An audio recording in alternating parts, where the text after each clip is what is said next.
so we actually went on Shark Tank. I feel like that was the moment for us. So Taylor left first and then I left second. Especially for me being in the startup space, I got to the point where I was like, why am I helping build your startup when I can go give mine 10x what I'm doing?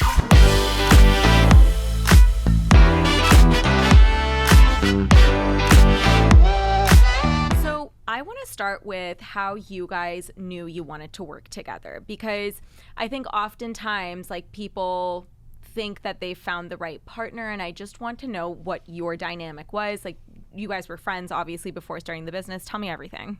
Yeah, so we went to college together, and it's so funny because I feel like there's so many friends or just acquaintances that you have to have that certain dynamic to be able to work together. We went to college together. We were roommates after college in New York, and we've always kind of just bounced ideas back and forth with each other. And I don't know like what happened to make us be like, we want to start a business together. It was such a slow... I don't think we realized either, like before we started the business, how complementary our skill sets really were. Like, it wasn't apparent to us. You know how like with your friends, they go to work every day, but you don't really know what they do? Yeah. Like, I feel like that's like a common trope. Like, I don't know what my friend does. They say they're an account manager at a marketing agency. Yeah. What does that mean? Like, I knew where Millie worked. Millie knew what I did for work, but not really. Like, we didn't really know each other's skill sets, so we learned that by way of starting Stakt together.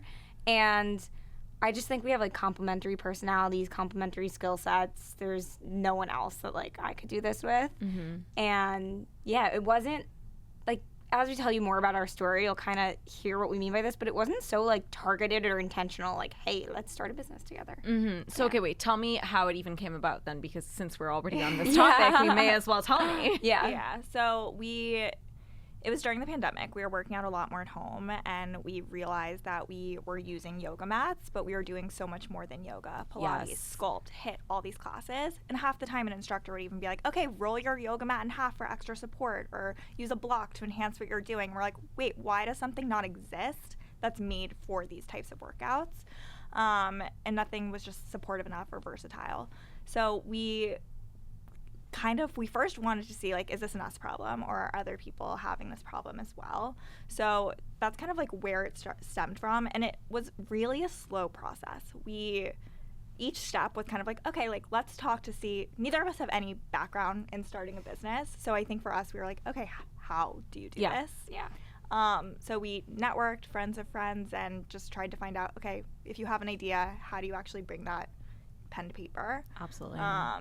Connected with a collective of freelancers who really helped us each step of the way. Yeah. Very cool. So wait, you guys were both working out essentially at home, like during the pandemic, and then you guys both kind of like were chit-chatting about how this was a problem. Is that kind of like... Yeah, the origin story was all on GChat, like Google Hangouts. Do you remember? It's like before Slack. Yeah. And we were both like, I don't know, we were just G-chatting. We would talk all day while we were at work, and we were complaining about our mats. And like Millie said, like, we always bounced ideas back and forth off each other. So it wasn't surprising that we were kind of coming to the head with one specific idea, but yeah. So how long did it take you, like, after you guys had this idea, how long did it take you? Because for anyone who doesn't know your product, I do want to call this out. It is so supportive, and I really love how it can be so compact and it's so easy to carry. It's really innovative. Thank you. It took... So we started working or talking about it in June of 2020, and we did not start selling until October of 2021. So about a year and a half. And that was, in October of 2021, we launched with a proof of concept. So we really just sold like 500 units or some very small quantity to get feedback. We officially relaunched in March of 2022. So yeah, it took like almost 2 years to get off the ground. And I don't think we realized that too. Like, we were like, oh, we'll just put our name on, like, there must be something that exists already, and there really wasn't. Yeah, we thought this was going to be like a couple months and now like everything we do, I feel like we get more professional every single day, and we realize like, oh, we're talking about products that we want to create. If we're talking about that now, that's a 2026 timeline. So let's start like thinking about that. I mean, you know best. I mean, like, even longer. Like, it's crazy. And like, I think I love that you bring this up, because even for us, I remember when we started, I mean, it took us a year and a half, maybe even a year and a half to develop the product and get the product out to market. I mean, it's supplements, so like it's hard. But even now, like, we are currently looking at our 2026 product launch timeline, and it was only last year that we were able to even get to a cadence of planning ahead enough to like launch, you know, 2 to 3 products a year. It's crazy hard. If you're doing something innovative, like it's not just slapping your name on a product that exists. You're not just really sourcing it. No, you're creating it from scratch. It's insane. Yeah. And it's every facet of the business. You realize how much planning goes into it. We used to reach out to other brands and be like, hey, we want to partner with you. And they'd be like, cool, like Christmas 2027. And we'd be like, all right, sick, because we're planning partnerships for next week. So it's a balance of like focusing on the now and the future. Yeah. And I think that's like one of the hardest challenges is like being able to be in the now, but also being able to think about the future. It's so interesting. So how do you guys divide your workload? Like who does what? Because my husband is my co-founder, Nish. And it's really interesting because how I like to explain what we do is like I do a lot of long lead stuff, and his stuff is like high touch point. Like he like changes something today and he'll see the impact today because he's doing things like performance marketing and like, you know, like finicking with that sort of stuff. Whereas for me, it's like very like long lead marketing. So that's like at least what we touch from a marketing standpoint. So what do you guys do? Like how do you guys divide and conquer? Yeah, so I do all of the boring stuff. If you ask so you're someone, my Nish. So I focus on supply chain, product, finance. Those are the big buckets. Operations. I focus on like marketing, partnerships, social. So your community. Yeah. Like and then actually my husband works with us now too. Wow. So what does he do? So he is our director of growth. He focuses on like business development, strategy, sales forecasting, sales enablement stuff. Organization. Yeah, keeping our stuff all together. Yeah. So yeah, I definitely can relate to like working with your husband. What were your backgrounds before starting Stakt? Yeah, so my background was in sales and partnerships. So I, out of college, worked at a few SaaS tech startups doing sales, and then did brand partnerships right before I left to do Stakt full time. Very cool. What about you? I worked in product management at Bloomberg. So that's insanely complimentary, both of you guys. That's like incredible. It's so funny too, because when we first started Stakt, we had to be on every call together, and we were like, just wanted to do everything together. And I think finding those swim lanes and like really understanding, okay, you have this skill set, I have this skill set, let's divide and conquer, only helps you get so much further. Totally. So even today, it's like, we can always get better at that. Like we will hop on FaceTime to like approve an Instagram caption, and we're like, why are we like wasting our time? Yeah. Like I trust you, you trust me. Post the Instagram. Stupid. We're also so lean. Like our team our team is three people. So I mean, honestly, my like Nish and I, we were like that for a long time too. Where like, I mean, we were like 3 of us. I think we hired our 4th employee like maybe like 8 months into the business, and like we were growing so fast. So I think when you're a lean team, I think what it teaches you is like how to kind of you touch and feel every function of the company, which I think makes you really a strong founder, and it makes you do things scrappily as well. Totally. 100%. Like our eyes are on every dollar that's coming in and out of the business, and even we've started to outsource certain functions of the business. So bookkeeping and accounting. I'm not doing that myself anymore, but the minute I take my hand off it, it's like a couple months go by and what did we spend on marketing? If I can't answer that, like that's not a good place to be. So as we outsource, we have to understand how to delegate but also stay close to it. Yeah, I mean, I remember like early days, we had this like Google sheet where we track all of our expenses, and I mean like every dollar, like what did I spend on, like, I don't know, the smallest thing. And so I mean, you're like your eyes and ears are on every dollar that goes out, I mean, when you're like doing it in a scrappy way, I think it's just the smartest way to be. Yeah, totally. Definitely. So you guys had full-time jobs when you started Stakt, right? When did you decide that it was time to leave and kind of pursue this full-time? Yeah, so we actually went on Shark Tank we aired in October of 2022, and I feel like that was the moment for us. She left first. Being in the startup space, I feel like I had a little more flexibility with my time and like being able to work. So Taylor left first, and then I left second. I think, especially for me being in the startup space, I got to the point where I was like, why am I helping build your startup when I can go give mine 10x what I'm doing now, Yeah. 100x what I'm doing now. And I remember when we first started, we had a call with Ali Bonar, who's the founder of Oat House, and she just said something to us to the tune of like, you're gonna know when it's time to leave. Like, it was a very simple sentence, but it really resonated with me that there was just like a gut feeling and a time to, you know, put everything into the business. So I couldn't agree more. And I think that, you know, when we think of like, for example, I think this really comes from like the tech world where it's like the ramen noodle entrepreneur. And honestly speaking, I don't think that that's the only way to do it, and or like the correct way to do it if it's not for you. Yeah. We were the same where, you know, we kept our jobs until I was a creator prior to Array, and I stopped doing,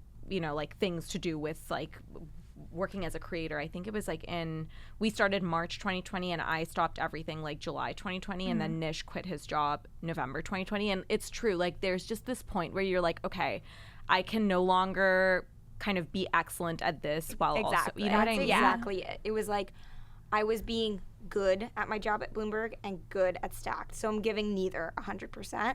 I had to go everything into Stakt.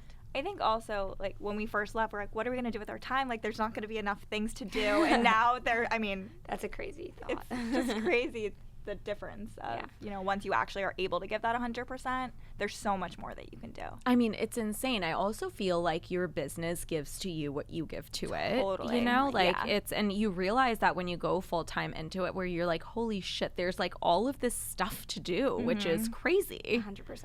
So you guys went on Shark Tank. What was that experience like? Like how do you even get on Shark Tank? I mean, I've had a bunch of friends who have gone on, but what was your experience? Like, did you just decide to apply? Like, were you approached? What happened? We had a unique experience. So we actually went viral on TikTok in March of 2022, which was like pretty much our official launch. Yeah. Wow. And wait, what was the video? It was like a founder story. It was the worst TikTok ever. Like, it was literally like blurry and like poorly timed, but I feel like it was like slightly before everybody got good at TikTok, like just a couple months.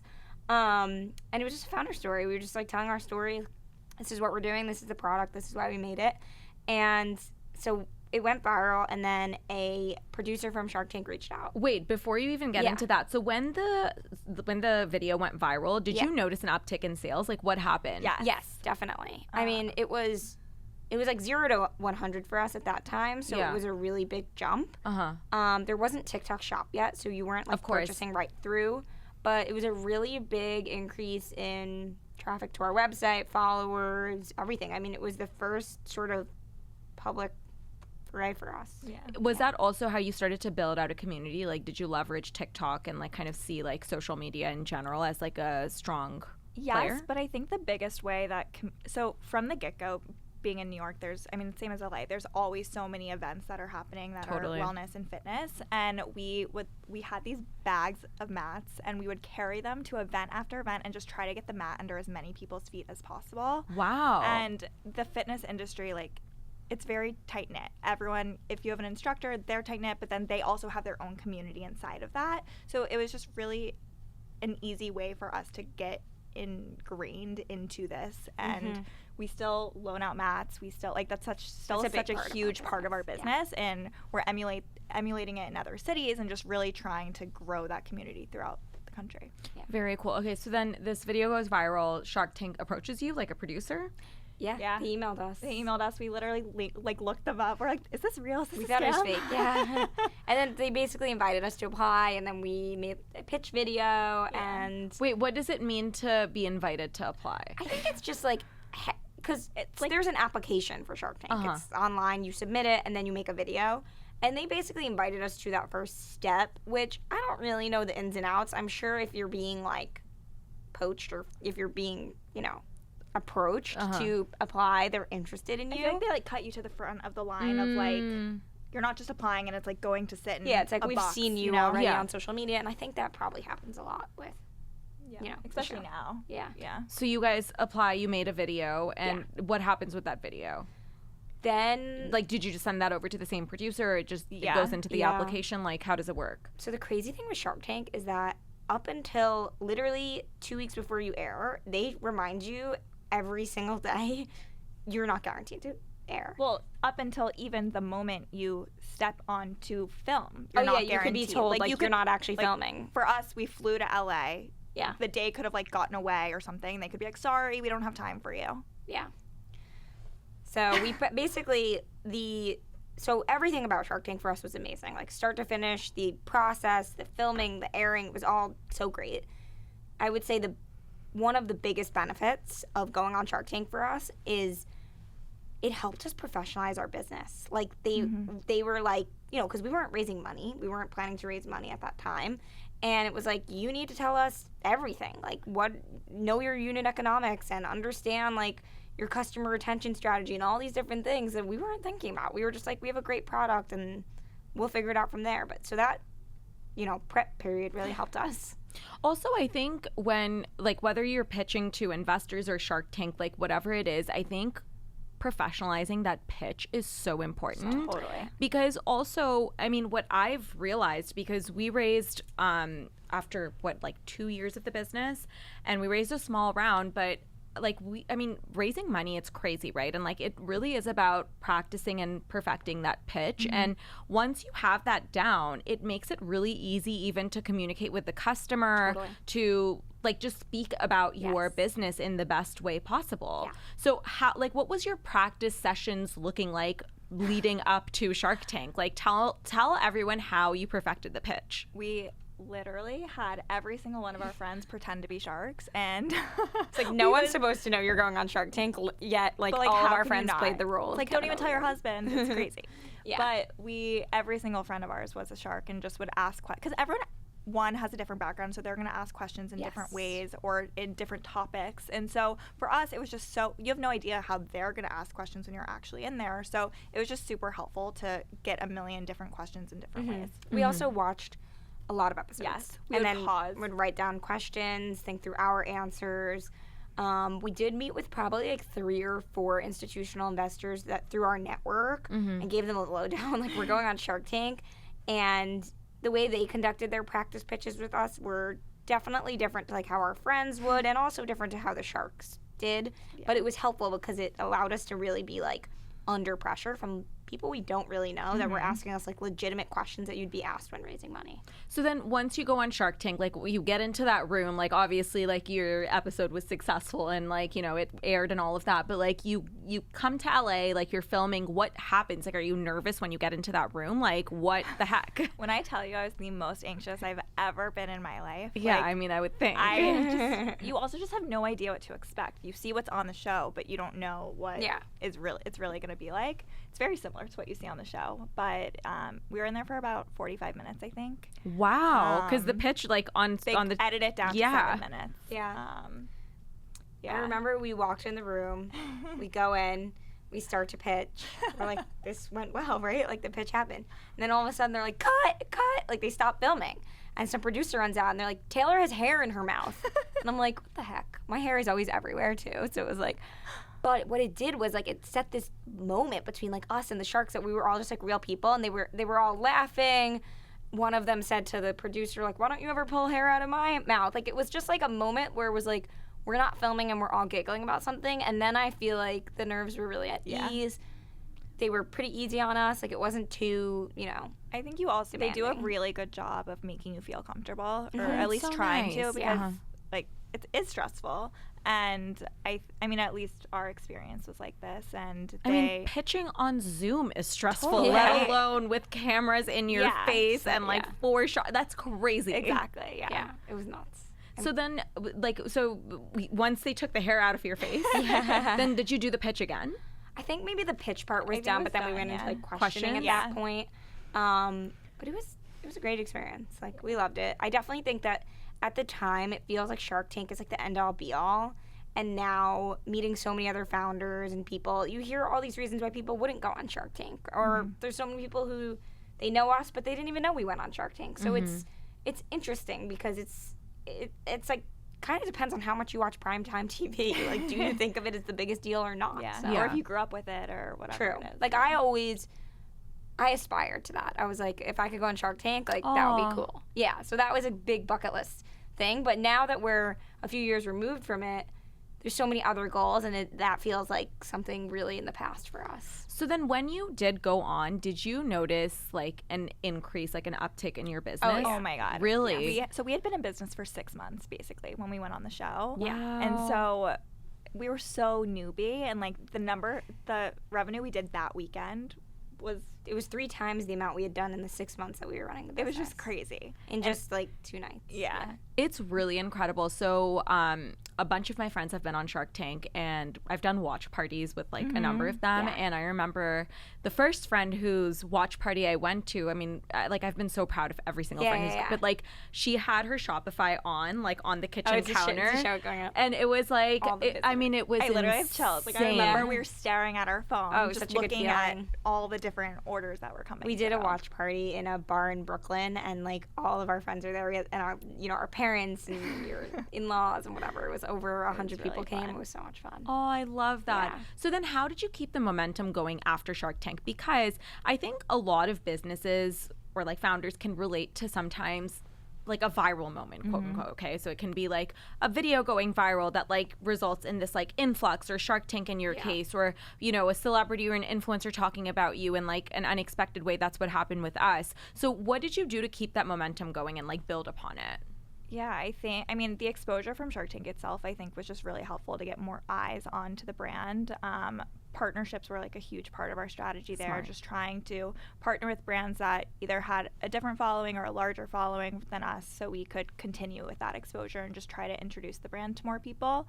But what was interesting about Shark Tank is going in, we assumed our demographic was similar to us, working out, doing a ton of different exercises and wanting more versatility and support. And through Shark Tank, it also allowed us to see, there's also this older demographic who's solely using it for support because their knees hurt or their joints hurt, and they just need more support for what they're doing. And it really allowed us to market to both of these audiences and opened our eyes to what else was out there. Yeah, it kind of gave us like an opportunity to rethink about how we were thinking about who our consumer is. The other thing is, I think really early on, we knew that viral moments are not something you bank on. You don't replicate your business on that. Yes. You need a good paid engine. You need a good organic engine. You need the influencer strategy, all the good stuff. And I mean, we're very like strategic in how we think about growing the business. But at that time, it was definitely more of because until Shark Tank, everything we didn't do any paid marketing, so everything was organic. And then after Shark Tank, we started doing paid media, and just trying. I mean, that's again another way just to like help with that exposure and keep it out there.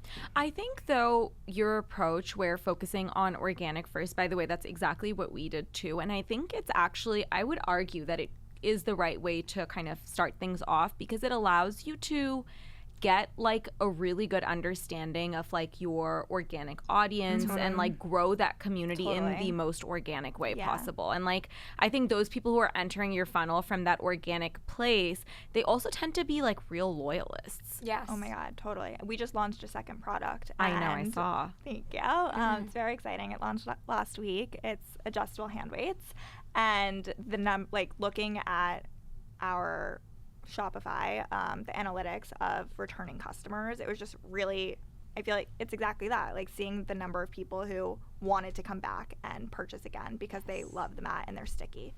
Yeah, I mean that's just like the sign of a good business, I think, because I think everyone can get a customer in through the doors with good marketing, but I think it's an entirely different thing to have a sticky customer and, ensuring that you're retaining them and that people are coming back over and over again for whatever you're offering. Yeah, and that's definitely been a challenge for us too, because it's not a subscription, right? So it's like once you have them once, you don't necessarily want them to come back and buy 2 months later because you want the product to be good. Yes. But what we've seen is people buy for gifts, or they buy for, different, they want more than one, they want more colors. So like colors and partnerships are a huge way to like keep that customer coming back for us. Very cool. So talk to me about the new hand weights that you just released. Where did the idea come from? I think it's like such a perfect expansion to your product line too, and super innovative, very cool product, I have to say. Thank you. Yeah, so the idea really came from feedback. We, similar to the mat and just working with many of our customers, both studios and at-home customers over the last few years, like part of what we like to do with our customers is understand what they like about our products, what they like about other products, what they would change, what they're looking for, And one of the patterns, or one of the things we noticed, is that the options in the adjustable hand weight category are all geared at people lifting at heavier weight ranges. So the most popular example, and it's an amazing product, is the Bowflex. It flexes, I think it starts at 5 or 10 pounds, and it's a big unit, and then you can go all the way up to 55 pounds, at least on one of them. And for the workouts we were doing, and many of our customers, people are using 1s, 2s, 3s, 4s, 5s, 6s, maybe up to 10. So we really wanted to create something that would allow people to have multiple options in one at a lower weight range. And we played around with a number of different designs, a number of different ways to make it happen, and this is where we landed. So it's a adjustable weight set. It comes with bases and boosts. The bases are 2 pounds and the boosts are 2 pounds, and you can flex from 2 to 4 to 6 pounds. And it creates a cleanly, efficient way to reduce clutter if you have a multi-set of weights. And they're also just sleek, and it's really the second week that we've been selling them, so we're learning what people like about them, and it's been really exciting. I mean, it's, again, you kind of come back to this clutter-free kind of minimalist, and I really do think, I remember during COVID when I was working out in my apartment, I was living in a 650 square foot apartment in Toronto, and all my weights everywhere, I was I don't know where to put this stuff. Right. It's because I'd be going from 2 pounds all the way to 10 pounds. Right. It's insane. Yeah. How many are you going to have? Right. And I remember during COVID, I feel every weight system was sold out. You couldn't get, do you remember that? Yes. Everything was sold out. Everything was sold out, but you wanted to have one of every pair so you could do all these different workouts, especially because we were working out from home so much more. Yeah. And the clutter, being in New York and being in a small apartment, you need space, and having all of that is not going to create it. We really go back to function, convenience, and versatility. Those are the 3 pillars for us. We our products are also aesthetic and whatever, but we really lean into creating the most functional stuff that we can. And that's just part of that was the whole goal with the mat, the whole goal with the weights. Yeah. We sell accessory products, but we really our core products are meant to make your life easier. Which I think people need, because I think there was this shift that happened because of COVID where a lot of people have continued to work out at home. Yeah. And, it's Totally. just having that convenience, as you're saying, and just the efficiency is incredibly important. Even, for example, if I'm going somewhere and I need to carry a mat with me, to have something that's easy and portable and can be compact is so important. Totally. I think also people like bringing their own things to classes even after the pandemic for cleanliness. Germs. And so just being able to have something lightweight that's easy to take with you on the go is super valuable. Yeah, it's really cool. So I want to talk, I want to get your opinion on being scrappy with your business, because I think a lot of people feel if I want to launch a business, then I need millions of dollars to pour into marketing in order to kind of be successful. And you guys have obviously done it in a really scrappy way. You've built out your community. You've kind of been scrappy to partner with workout classes or whatever. So any tips or advice that you can give to other young founders? Yeah. So just a little bit of background on our scrappiness. We are entirely bootstrapped. Millie and I invested cumulatively over a year and a half, 2-year period, $50K into the business. Amazing. And we've done probably almost $5 million in lifetime sales now in the last few years. Incredible. And essentially every expense that you could possibly imagine under the sun, I feel we start with a no, and then we have to convince ourselves to get to yes, we should pay for that. So now we're being way more lenient, and we understand you need to spend money to get X, Y, and Z.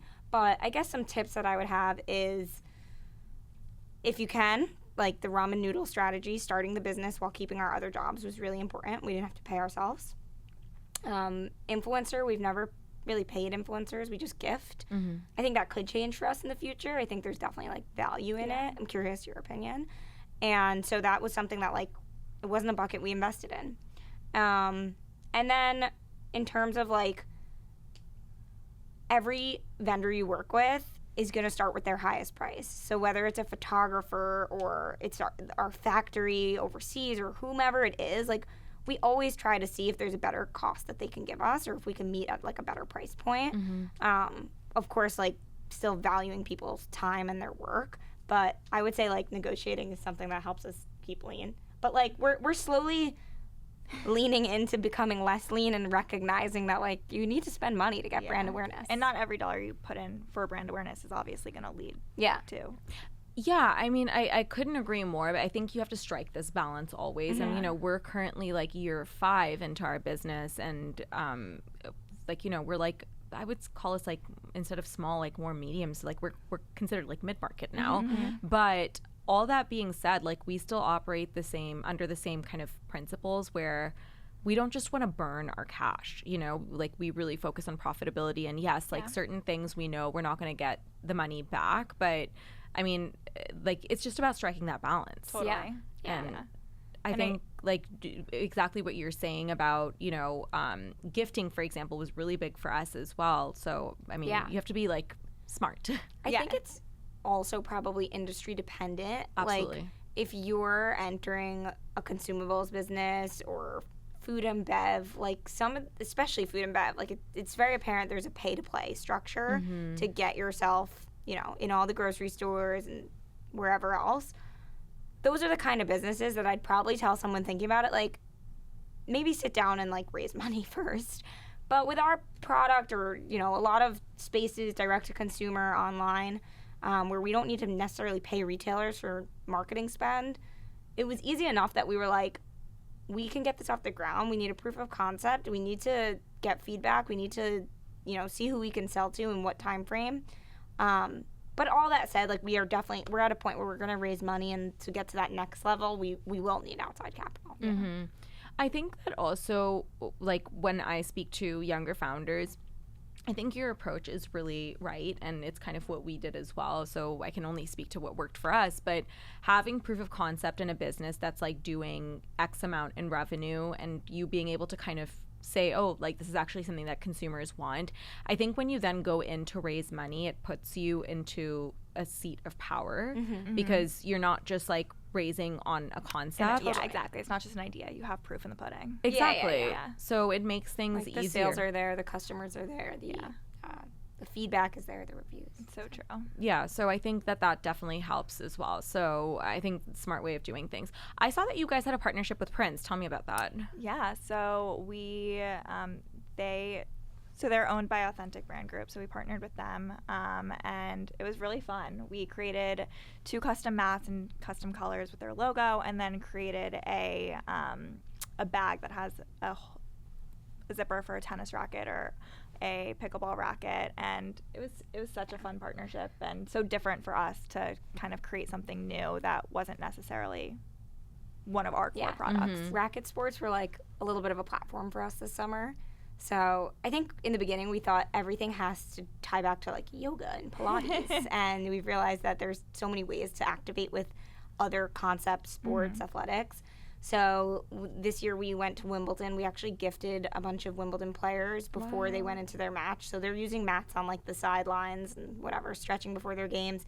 And then a month later was when the Prince launch happened. So we had a little bit of a tennis moment. So cool. I love that. It's so strategic. Yeah, it was really fun. And I think it just, for us, like I said, partnerships are just such a great way for us to try new things and get in front of new audiences. I also think that it's very strategic because, as you said, it helps you get in front of an audience that you may not have access to. And I think also so many brands are like influencers in their own right, you know? Totally. So it's like that kind of partnership, and it's mutually beneficial. So 100%. I think it's really smart. Yeah, I love that. Like, it's so true. And I think you can either lean into that, or you can just be like, I'm a brand. Yeah. And leaning into that is so, so valuable. I love that. Okay, so you guys are both very busy founders, obviously. So I want to know what your non-negotiables are for, you know, like in your personal lives. Like, are there like certain fitness? Are there certain morning non-negotiables? Like, what are the things that you're doing within your routine to kind of keep you going? For me, my like kind of dinner hour, like cooking, eating dinner, maybe the 30 minutes to an hour after is I'm not working. Like I really am not. My phone, computer's down, and I'm just enjoying that portion of time. And same thing with the weekends. Like, when we have to get work done, we do. And especially, like, on a Sunday afternoon, getting ready for the week, 100%. But I think because I was in, like, corporate world for so long, I've been hardwired to, like, see Saturdays as my day off. And I'm good with that. Like, a lot of times we have events on Saturdays, but that's okay. It's like a workout in the morning. But then I'm really, like, not thinking about work for a handful of hours, which for me, it allows me to not burn out. Yeah, I love that you say that, because I think founders are often very hard on themselves, and you feel like you need to work 7 days a week, 365 days a year. And okay, like, that's one way of doing it, but I think you really do put yourself in risk of burning out. So I'm completely just like you, where Saturdays, like, unless there's, like, as you said so eloquently, like, if there's something that needs to get done, like, obviously, like, you know, it's your responsibility to do it. But if there's nothing that's, like, you know, no crisis that I have to deal with, or no event, then I'm taking Saturday off. Yeah, it's necessary. True. What about you, Millie? I mean, I agree with all those things. I think on a day-to-day basis, my husband and I really try to take the dog out together as, like, our time to just go on a walk and, like, enjoy each other's company. So every night before bed, it's kind of our daily ritual of, like, okay, we're both going to go out and walk the dog. How long do you go out for? Depends. Like, it could be 5 minutes, it could be 30 minutes. I think it also depends. Ziggy the dog tells them how long she's going out for. So cute. He's our CDO, you know? He's our chief dog. But that to me is, like, I value that time so much. And skincare also. It's just, like, having that time for myself of just, like, doing the skincare routine, it helps me. What are your current favorite products? I want to know. I really like the... what's the brand? Undone, is that what it's called? What is it? Like, it's a moisturizer. It's so thick. It's so good. Hannah Chody just did, like, a thing with them. I wash my face with water. Like, this is why we're so different. That's it? Like, sometimes when I'm with Millie, like, right now we're staying in a hotel together, I'll, like, be like, what do you got in there? Like, I'll use her stuff. But no, in the morning, water. At night, I have some, I don't know, I change every few weeks, like, I'll change my mind on it. But I don't know. I'm just not, like, that oriented. I just ordered Attitude. It's, like, it's actually a Canadian brand. Attitude. Everything's non-toxic. It's, like, skin, detergent, everything for the home. You should look it up. Yeah, I'm totally going to. Crushing it. It's awesome. And I ordered a bunch of their skin stuff. So we'll see if I like it. I mean, your skin looks great for someone who just puts water on it. Like, same. it's just. Don't you feel, though, sometimes that, like, some people who have the best skin, they don't do anything to it? Yeah, I'm like, what the heck is going on? Like, if I did nothing, though, it's not the same result for me, unfortunately. I'm a customer of yours, though, by the way. Oh, same. I took one last night. You guys, that makes me so happy. I think I found you guys probably through an influencer. That makes me really happy. It means yeah. that I'm doing my job right. Yeah, you're totally doing your job. That's very, very cool. Okay, so you have your skincare, and I want to know actually what recipes are you going into? Because, like, you like to cook, obviously. You're saying at night. Yeah, I'm not a good cook. I like during the week, I really like to cook just, like, simple, healthy. There's always a protein because my husband always wants to eat a protein. I'm trying to think of something interesting I've made recently. Oh, the other night I made Italian wedding soup. Oh, I've heard it's really yummy. It was really good. What's yeah. in it? It was a chicken stock base, carrots, celery. I did leeks. You don't really do that. On the side, you make, like, those tiny little pastas.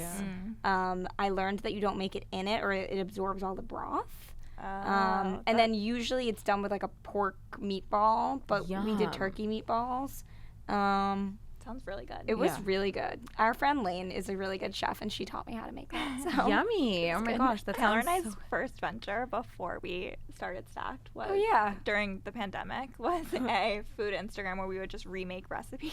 Yeah, we would remake, like, iconic dishes. It was like called what? Duped That Dish. So we would, like, duplicate a dish.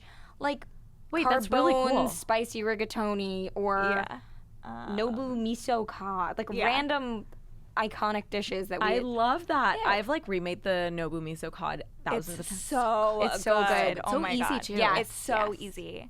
You need to, like, let the miso, like, sit for a while, right? I don't know if we I don't do that. I just sometimes use it, or not sometimes, I always use it as a salmon marinade, so too. do I. Yes, same. It's easy. all the time. Good. It's so good. Do you love to cook? Yeah, it's What do you like make? it's really meditative for me I because agree. Same. like I'm like totally with you where when I'm cooking at night, like it's my time to just like shut off, and I'm just like it takes you out of your brain and into your body, Yeah. which I think is really nice. How do you balance that with your husband? Like, do you talk about work when you're eating dinner? I mean, how can you not? I mean, yes, but typically, so I eat before he does. So we actually have very different schedules. Like I finish at the gym at 6 and then I come home, make dinner, and then I'll eat right away. And then he will come home from the gym at 8 and then he'll eat.